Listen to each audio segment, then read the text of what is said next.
تو اس لیے اگر یہ معاملہ جو صدیق رضی اللہ عنہ کے سامنے پیش ہوا اس کو میراث کا معاملہ مانا جائے تو رسالت مآب نے جو کچھ فرمایا وہ سیدنا صدیق سے بڑھ کر کس کی روایت ہو سکتی تھی کہ جس کو قبول کرنے سے انکار کر دیا جائے؟ وہ فرما رہے ہیں کہ آپ نے یہ کہا تھا کہ ہم انبیاء لا نرث ولا نورث، نہ ہم کسی چیز کے مالک بنتے ہیں جو دنیا میں ہوتا ہے بس اس کو استعمال کر لیتے ہیں، نہ اپنی میراث چھوڑ کے جاتے ہیں کہ وہ لوگوں میں تقسیم کی جائے، جو ہم چھوڑتے ہیں ما ترکنا صدقہ وہ اللہ کی راہ میں خرچ کرتے ہیں۔ اگر اس زاویے سے انہوں نے دیکھا یہ بھی بالکل ٹھیک ہے، اور اگر دوسرے زاویے سے دیکھیے جو قرآن نے بیان کیا ہے کہ یہ در حقیقت یعنی فدق اور اس طرح کے باغات وغیرہ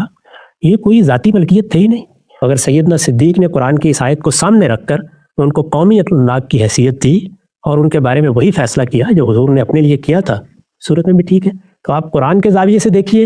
اور ان کو قومی املاک کی حیثیت سے سامنے رکھ کر رائے قائم کیجیے، تب بھی سیدنا صدیق ہی کی رائے درست معلوم ہوتی ہے۔ اور اگر میراث کے معاملے میں جو کچھ انہوں نے فرمایا ہے اس کو سامنے رکھیں تب بھی قرآن کی روشنی میں بالکل ٹھیک ہے۔ قرآن مجید میں عام بات کی گئی ہے کہ جو بھی شخص دنیا سے چلا جائے اس کی وراثت تقسیم ہوتی ہے، خواہ وہ نبی ہو یا غیر نبی، اس کی کوئی تخصیص موجود نہیں ہے۔ تو سوال یہ پوچھا گیا کہ غامدی صاحب جب آپ کا منہج یہ ہے کہ قرآن مجید کو ہر چیز سے مقدم رکھا جائے گا، تمام روایات سے، قرآن مجید مہیمن ہے، قرآن مجید حکم ہے، اور یہ بات غامدی صاحب نے اپنی کتاب المیزان کے اندر واضح لفظوں کے اندر اس بات کو لکھا ہے، تو سوال یہ کیا گیا کہ غامدی صاحب پھر آپ ایک روایت کی بنیاد پر کہ جو خبر واحد ہے لا نورث ما ترکناہ صدقہ، کہ ہم وارث نہیں بناتے، جو کچھ ہم چھوڑتے ہیں وہ صدقہ ہوتا ہے، یہ ایک روایت ہے، اس روایت کی بنیاد پر کس طرح سے آپ قرآن مجید کے عمومی حکم میں کہ جس میں کوئی تخصیص نہیں ہے نبی کی اور غیر نبی کی، اس میں یہ ہے کہ وراثت تقسیم ہوگی، آپ تخصیص کیسے کرتے ہیں کہ رسول اللہ صلی اللہ علیہ وآلہ وسلم کے بعد آپ کی وراثت تقسیم نہیں ہوئی؟ اور حضرت فاطمہ الزہراء سیدہ البتول علیہ السلام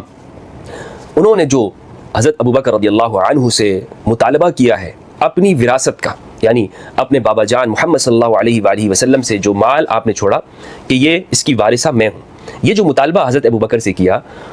اور حضرت زہرا علیہ السلام نے قرآن مجید کو بنیاد بنایا، اساس بنایا، اس کے جواب میں حضرت ابوبکر نے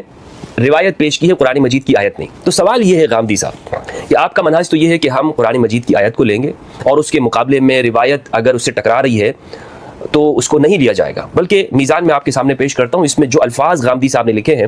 ان لفظوں کو آپ دیکھیں تو غامدی صاحب واضح لفظوں میں یہ لکھ رہے ہیں کہ قرآن مجید کی کسی آیت کی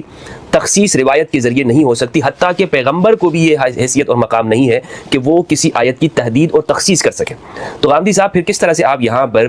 حضرت ابوبکر رضی اللہ تعالیٰ عنہ کے جو انہوں نے روایت پیش کی ہے، آپ اس روایت کی بنیاد پر قرآن مجید سے ایک ایکسیپشن اور ایک استثناء دیتے ہیں؟